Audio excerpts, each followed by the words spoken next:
Scott Anthony was a key part of the entourage that formed around the late great Harvard Business School professor Clay Christensen.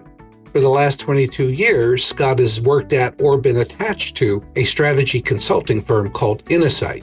Scott is also the author of 9 books, including his latest one called Epic Disruptions: 11 Innovations That Shaped Our World. In this Everything Thought Leadership interview, I asked Scott to share the biggest learnings from his latest book, in which he talks about disruptions that long preceded the ones that Clay Christensen wrote about in the 1990s. Hey, Scott, welcome to Everything Thought Leadership. Wonderful. Bob, it is my pleasure to be here. I want to talk largely about your book, which you might be able to notice I've been reading here.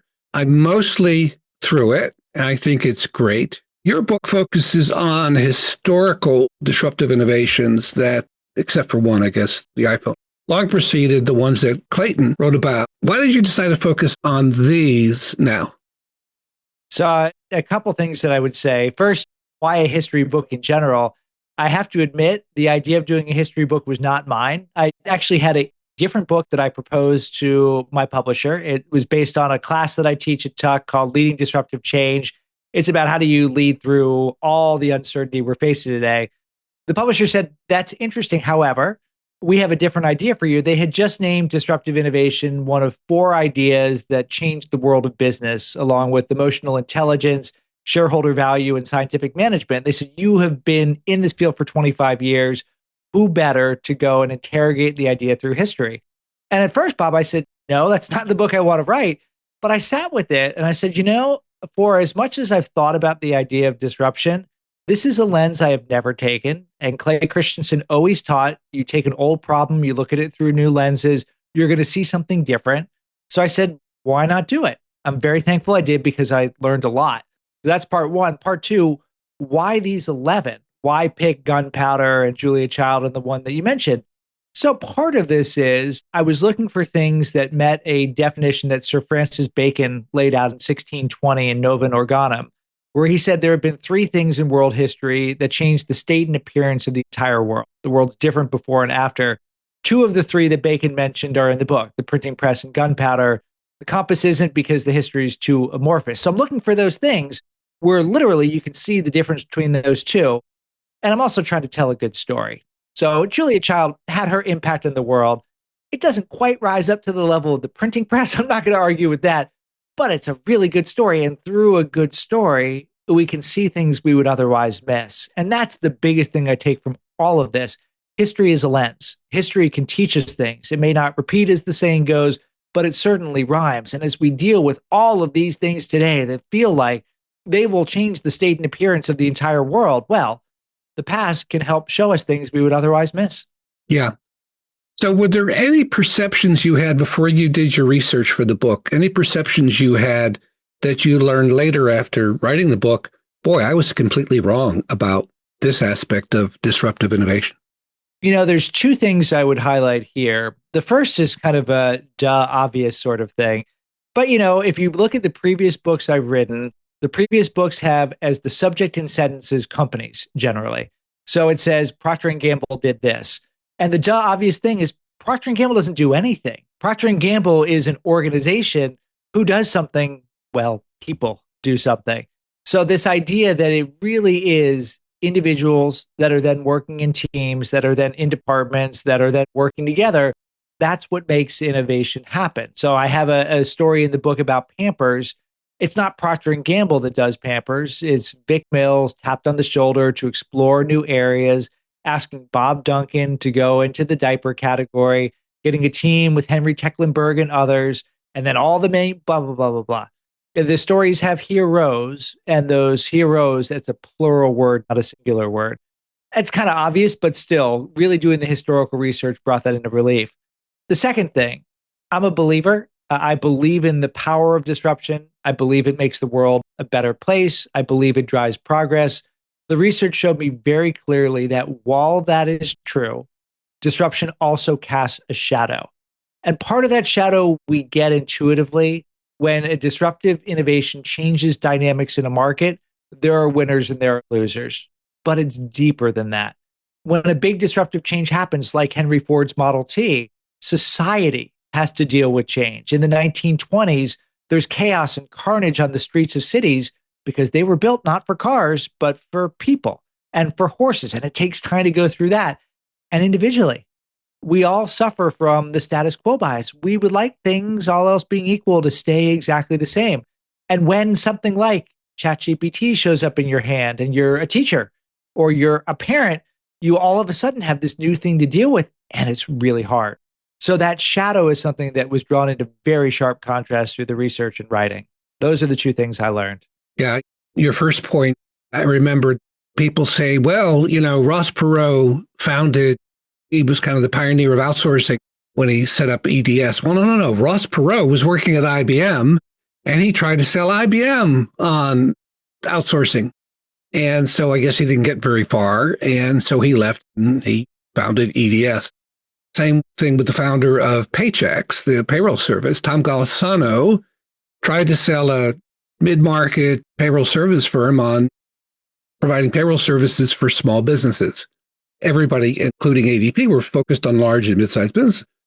So Tom couldn't convince management of the payroll processing company he worked for, we ought to go after the shoe store or and so he left and he did it. So to your point of it's individuals.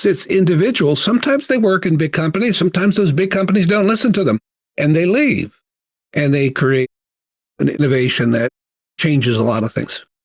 And historically, I mean, your stories are great because historically, the big companies wouldn't listen, particularly if it was something that was a true disruption that took things that were complicated and expensive and made them simple and affordable, reaching new market segments, changing dynamics, driving explosive growth. Clay Christensen's research showed very clearly that the large established organization would discount and underinvest in these things, so people would have to eject out and do it. Now, the thing that has really changed is large organizations now understand the phenomena. They don't always manage it perfectly, but you go back 20 years ago, Microsoft would have been dead. It would not have gotten the cloud. It would not have gotten AI. Facebook would not have acquired WhatsApp. It would not have acquired Instagram. Those would be big companies that blah, blah, blah, blah, blah. So sometimes for better, sometimes for worse, the large companies are figuring this out. It's a lot different. Not easy, still very challenging, but it is materially different now. Yeah. So looking at your book, what do you think were the biggest lessons? What are the biggest lessons and who needs to heed them the most?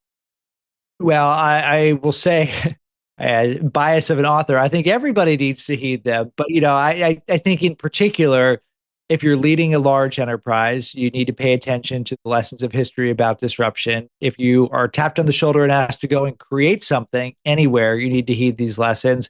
And I would argue that if you're living life in 2025, 26, you need to heed these lessons because we're in a world where disruption is just coming fast and furious. So here they are, three primary lessons. Number one, disruption changes the world for better and sometimes for worse.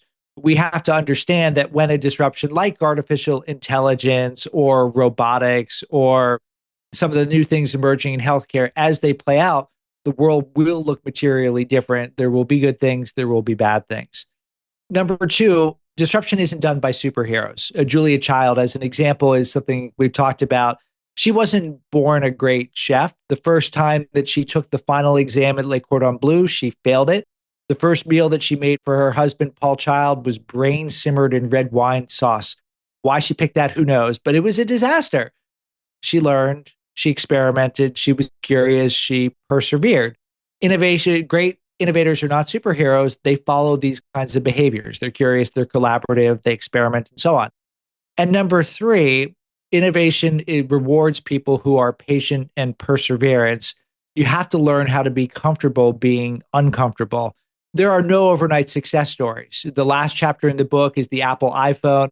I sometimes will ask groups, how old is the iPhone? And people are like, well, it launched in 2007, so that makes it about 20. I say, wind back. They say, well, people were probably working on it for a couple years. Wind back. You can talk about Apple's failed effort with the Apple Newton in the mid-1990s. Wind back. You can go to the 1950s, where a failed science experiment done by Corning ultimately 55 years later led to the Gorilla Glass on the iPhone screen. So it's not overnight successes. You have to be, in Jeff Bezos's words, willing to be misunderstood for long periods of time and learn how to be comfortable with the discomfort that comes with that. Yeah. And some of these innovations, like Ray Kroc's, came later in his life. He was in his 50s when he saw what McDonald brothers were doing in San Bernardino, all the people who were lining up outside their burger chain, their fast food, and said, something's going on here. As you said in your book, Ray was selling milkshake machines, wasn't he? That's exactly right. And the reason I'm smiling is, things that are in plain sight that you miss. So I was talking to the PR company that helped me with the book launch, and they're trying to think about story angles. And they said, well, what about going after AARP? Because the people who are members actually are very avid book readers. I said, well, I just turned 50 this year, so I'm now an AARP member.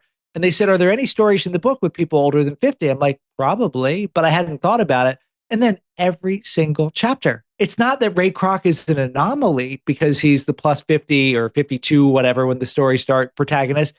Every chapter has a critical role. Even the printing press in Gutenberg. When the Gutenberg Bible came out, he was 54 years old. And this is in the 15th century. So, and I think there's something interesting in that. If you study intelligence, there are two types. There's fluid intelligence, how quickly we learn things, et cetera. And there's crystal intelligence, which essentially is accumulated wisdom. Fluid goes down over time. It peaks around 20 and begins to decline. But crystal intelligence goes up for a very long period of time. And you could argue that the crystal intelligence that someone like Ray Kroc has, who had been around the block, who had seen many things, who knew a good idea when he saw it, that's really important for innovation. Maybe this is a self-serving argument now that I've turned 50, but I think disruption begins at 50. Don't you wonder, though, if Ray had walked into Kleiner Perkins or anybody on Sand Hill Road at age 50, you think they would have listened to his pitch? No way, I think. You never say absolutes, but I think the only hope Ray would have had is if he found some kind of 19-year-old to go with him. And Ray would be the kind of guy in the corner, and the 19-year-old would be the puppet in this case that was pitching the story. Because look, there's a clear bias among venture capitalists that disruption comes from the youth. And the bias is not fully supported by data. Of course, lots of great things have been done by young people. There is data to suggest that. But there's a role to play for wisdom and intelligence and accumulated experience as well. And one of the things I really wonder about that we will never know, I talk in the book about how Kodak was this close to being the leader in social media because it bought OPhoto, the photo sharing site, in 2000, 4 years before Mark Zuckerberg and team begin to code. And you just do the thought experiment. What would happen if a company that was run by smart, thoughtful people that would carefully consider upsides and downsides to the approaches that they followed actually owned social media?